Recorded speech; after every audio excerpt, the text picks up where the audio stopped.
শুভ সন্ধ্যা, আপনাদের সাথে আছি নুজহাত সাওম। প্রিয় দর্শক শ্রোতা, বৈশাখের এই সন্ধ্যায় সবাইকে আমন্ত্রণ জানাচ্ছি শুভ সন্ধ্যার আজকের আয়োজনে। শুভ সন্ধ্যায় আজ থাকছে চলতে থাকা প্রদর্শনী এনটিভি হাইলাইটস এবং জনপ্রিয় রবীন্দ্রসঙ্গীত শিল্পী লিলি ইসলামের সঙ্গে আলাপচারিতা। প্রথমেই চলতে থাকা প্রদর্শনী।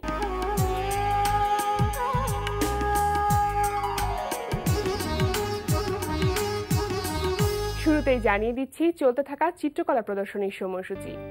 বাংলাদেশ শিল্পকলা একাডেমির জাতীয় চিত্রশালায় প্রদর্শিত হচ্ছে আমাদের ঢাকা শিরোনামে চিত্রকলা প্রদর্শনী। প্রদর্শনী চলবে 12 মে পর্যন্ত। ধানমন্ডি আলিয়াস প্রসেসের লা গ্যালারিতে প্রদর্শিত হচ্ছে চিত্রশিল্পী সৌরভ চৌধুরীর একক চিত্রকলা প্রদর্শনী শাশ্বত অস্তিত্ব। প্রদর্শনী চলবে 9 মে পর্যন্ত।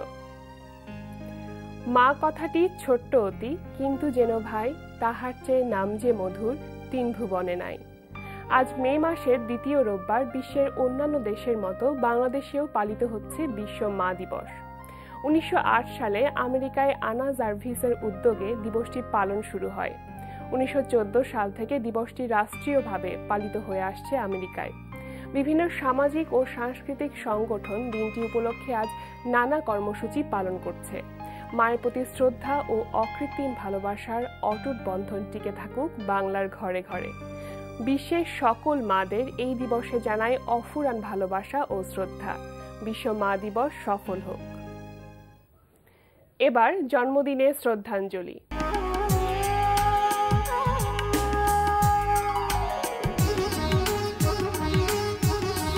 হে নূতন দেখা দিক আরবার, জন্মের প্রথম শুভক্ষণ। আজ 25শে বৈশাখ, বিশ্বকবি রবীন্দ্রনাথ ঠাকুরের 155তম জন্মদিন। 1268 বঙ্গাব্দের এই দিনে তিনি কলকাতার জোড়াসাঁকোর বিখ্যাত ঠাকুর পরিবারে জন্মগ্রহণ করেন। বাংলা সাহিত্যকে তিনি বিশ্বের দরবারে বিশেষ মর্যাদার আসনে অধিষ্ঠিত করে গেছেন। বাংলা সাহিত্যের প্রায় সব শাখায় রয়েছে রবীন্দ্রনাথ ঠাকুরের উজ্জ্বল উপস্থিতি। বস্তুত তার হাত ধরেই বাংলা সাহিত্য বিশ্বের সমৃদ্ধ সব সাহিত্যের সমান্তরালে পৌঁছে যায়। ইংরেজিতে অনুদিত গীতাঞ্জলি কাব্যগ্রন্থের জন্য রবীন্দ্রনাথ 1913 সালে সাহিত্যের নোবেল পুরস্কার অর্জন করেন। তিনি সাহিত্যের নোবেল বিজয়ী প্রথম এশীয়। 155তম জন্ম জয়ন্তীতে এই বহুমাত্রিক জ্যোতির্ময়কে স্মরণ করছি গভীর শ্রদ্ধায়। শুভ সন্ধ্যার এবারের আয়োজন এনটিভি হাইলাইটস।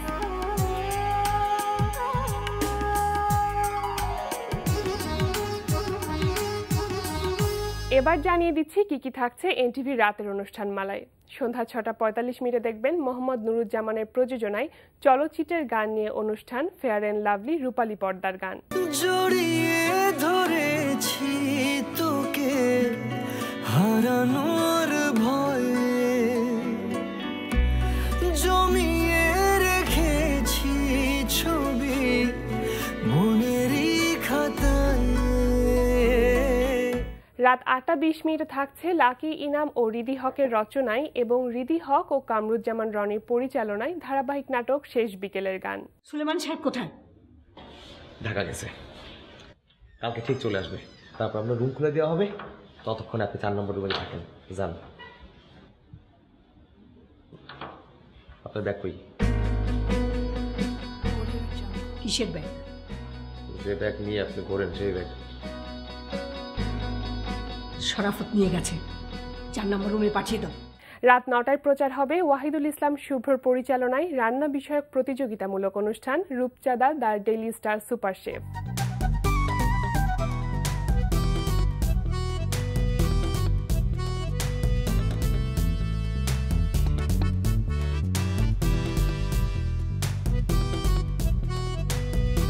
রাত 9:40 দেখবেন বিষয়ভিত্তিক ধারাবাহিক অনুষ্ঠান উদ্দীপন।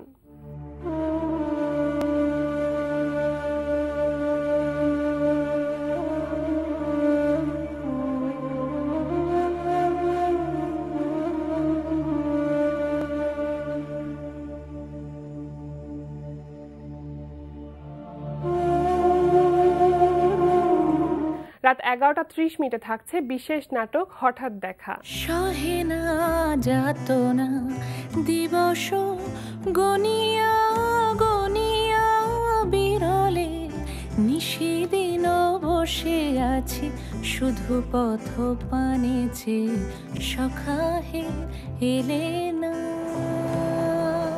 এই ছিল এনটিভি অনুষ্ঠানমালার হাইলাইটস। এরপর আসছি আলাপচারিতায়।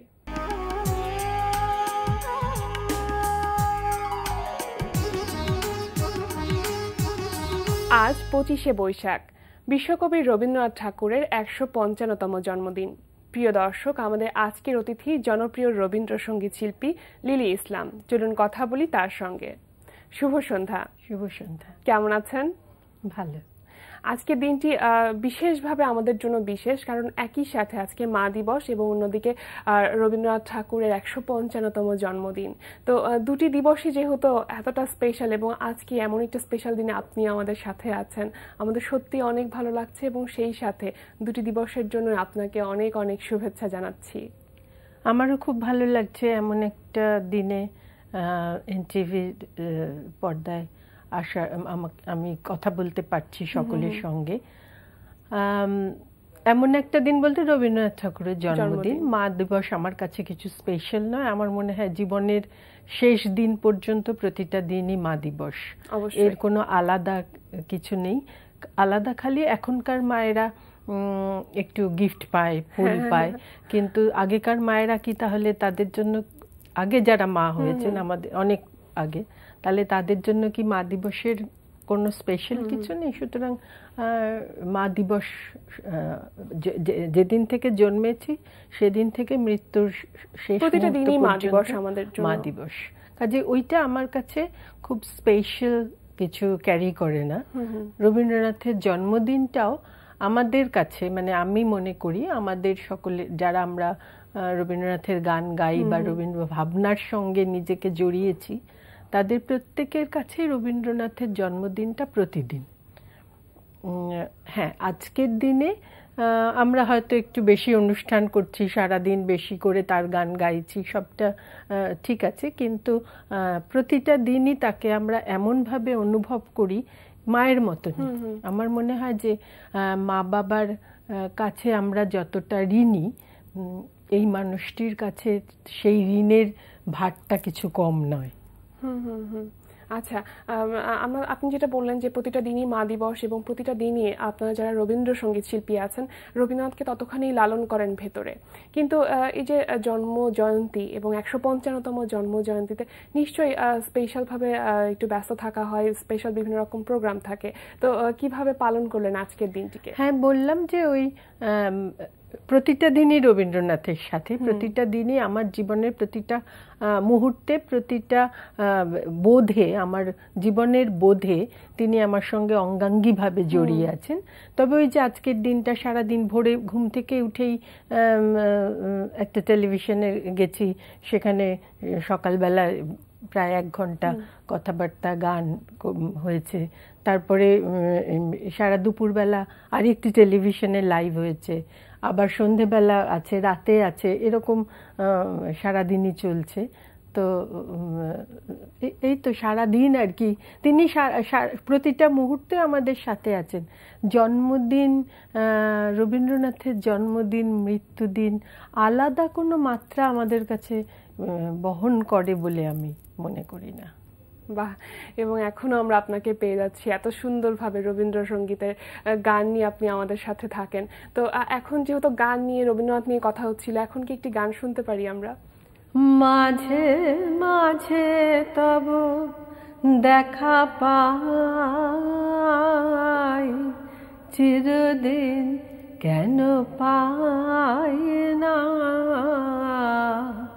কেন মেঘ আসে হৃদয় আকাশে তোমারে দেখিতে দেয় না, মোহ মেঘে তোমারে দেখিতে দেয় না, মাঝে মাঝে তব দেখা পাই, চিরদিন কেন পাই না। চমৎকার, অসাধারণ। রবীন্দ্রনাথের গানগুলি গাওয়ার জন্য আসলে রবীন্দ্রনাথকে ধারণ করা বা তাকে পড়াটা আসলে কতটুকু জরুরি? এটা শুধু রবীন্দ্রনাথ বলে নয়, কিন্তু যে কোনো কাজ করার জন্য বা যে কোনো কিছু কাজের সঙ্গে নিজেকে জড়ানোর জন্য তার ভিতরে যাওয়াটা ভীষণ প্রয়োজন। আমি যদি ক্লাসিক্যাল মিউজিক গাই তাহলে শাস্ত্রীয় সঙ্গীতের ভেতরে আমাকে যেতে হবে। আমি যদি নজরুল সঙ্গীত গাই, আমি নজরুলকে জানলাম না, তার গান গেয়ে ফেললাম, সেই গানটা কিন্তু গান হয়ে উঠবে না। আমি রবীন্দ্রনাথকে জানলাম না, রবীন্দ্রনাথকে জানা এক জীবনে সম্ভব নয়, সেটা আমি বলছি না, কিন্তু তার ভাবনা, তার চিন্তা, তার দর্শন, তার জীবনটা সম্বন্ধে আমার সামান্যতম আগ্রহ থাকলো না, তার জীবনটা সম্পর্কে আমি সামান্যতম কিছু পড়লাম না, নিজের ভেতরে কিছু নিলাম না, তার গানটা তো আর গান হবে না। কতগুলো সুর, কতগুলো তাল, সেটা তো গান নয়। গানটা তো আমার এখানে পৌঁছতে হবে এবং এখান থেকেই গাইতে হবে, অনুভবের ব্যাপার। হ্যাঁ, সেইটা যদি আমি তাকে না জানি, তাকে তার কিছু না পড়ি, বা সেই গানটা সম্বন্ধে আমার যদি কোনো ইন্টারেস্ট না থাকে, আমি যদি গানটা, হ্যাঁ গানটা লেখা আছে, সুর আছে, সুরটা জানি, আমি গেয়ে ফেললাম, সেইটা তো নয়। ওইটা কিন্তু একবার গান গাইলাম, শেষ হয়ে গেল। কিন্তু যদি গানটাকে মুখ্য না, বোঝাটা অনেক ইম্পর্টেন্ট, শুধু নয়, বোঝাটা ভেতরে নেওয়াটা ইম্পর্টেন্ট, আমার অন্তরে ধারণ করাটা ইম্পর্টেন্ট। আচ্ছা, এখন যারা রবীন্দ্রসঙ্গীত গাইছেন, নতুন শিল্পী যাদেরকে গাইতে দেখছেন, তারা কেমন গাচ্ছে, কি মনে হয় আপনার কাছে? এখন যারা গান গাইছে তাদের অনেকেরই গলা খুব সুন্দর, সুরে তালে খুবই সুন্দর, কিন্তু ওইটাই হচ্ছে, যারা এদের মধ্যে যারা একজন ভালো গুরুর কাছে গান শিখে গাইছে, তারা তো কিছুটা ওই পরম্পরাটা রাখতে পারছে, তারা ভালো গাইছে। কিন্তু যারা হঠাৎ করে আমি একটা সিডি করে ফেললাম রবীন্দ্রনাথের গানের, এটা যেন কিছুটা স্ট্যাটাস সিম্বলের মতন বিষয় আর কি, তো সেক্ষেত্রে ওই সিডির গানগুলো ওয়ান টাইম, আমি একবার শুনছি আর শুনছি না। তার কারণ যে অ্যালবাম বের করার প্রবণতাটা এখনকার শিল্পীদের মধ্যে খুব বেশি। হ্যাঁ, অ্যালবাম বের করার প্রবণতা না, কিছু সস্তা জনপ্রিয়তা পাওয়ার। অ্যালবাম তো আজকাল কমই হয়, কারণ যেহেতু অডিও মার্কেটটা অনেক ডাউন, আজকাল তো লোকে ডাউনলোড করেই গান শোনে, ইউটিউবে গিয়ে ডাউনলোড করেই গান শোনে, সেক্ষেত্রে ভালো অ্যালবাম হয় না। কিন্তু যাদের এই পপুলারিটি, সস্তা পপুলারিটি পাওয়ার একটা প্রবণতা থাকে, তারা একটা হঠাৎ করে, এখন রবীন্দ্রনাথের গান গাইলে একটু স্ট্যাটাস সিম্বলের মতন। শিল্পী হতে গেলে, শিল্পী কথাটা ভীষণ বড় কথা, সেটাই বলছি। এটা কিন্তু পুরো মানুষটাকে মনে প্রাণে, চলনে বলনে সব দিক থেকে তার শৈল্পিক ভাবনা থাকতে হবে, তবেই শিল্পী। গায়ক হওয়াটা খুব সহজ আর কি, আমি গায়ক হয়ে উঠলাম, শিল্পী হওয়া এত সহজ বিষয় নয়। মানে একরকমের থাকে যে খ্যাতি নিতে চায় খুব সহজেই, খুব সহজলভ্যভাবে পায়, জন্য হয়তো সেটার মূল্যটা অনেকটা কমে যায়। আচ্ছা, কথা হচ্ছিল রবীন্দ্রনাথের প্রসঙ্গে, তো আপনার তো রবীন্দ্রনাথের সাথে এই যে একাত্ম হওয়ার ব্যাপারটা অনেক দিন আগে থেকে, অনেক শুরুর ঘটনাটা যদি একটু বলতেন, যে কিভাবে শুরু হয়েছিল রবীন্দ্রনাথের প্রতি ভালো লাগাটা? না, আমি একটু পারিবারিকভাবে, মানে যেহেতু আমার বাড়িতে ভীষণ গান বাজনা শোনার, কেউ গান বাজনা করে না, গান বাজনা শোনার প্রবণতা ছিল, সেজন্য ছোট থেকে রবীন্দ্রনাথের গান শুনতে শুনতে বড় হয়েছি। এবং আমি ছোটবেলায় স্বপ্ন দেখতাম আমি শান্তিনিকেতনে পড়বো। আচ্ছা, এটা আমি মানে এটা স্বপ্ন দেখার মতন ছিল। এবং লং প্লেয়িং রেকর্ড ছিল আমাদের বাড়িতে। লং প্লেয়িং রেকর্ডের ওপর যখন আমি কণিকা বন্দ্যোপাধ্যায়, নীলিমা সেন, হেমন্ত মুখোপাধ্যায় এদের ছবি দেখতাম, আমি স্বপ্ন দেখতাম যে আমার একদিন একটা ছবি এরকম বেরোবে।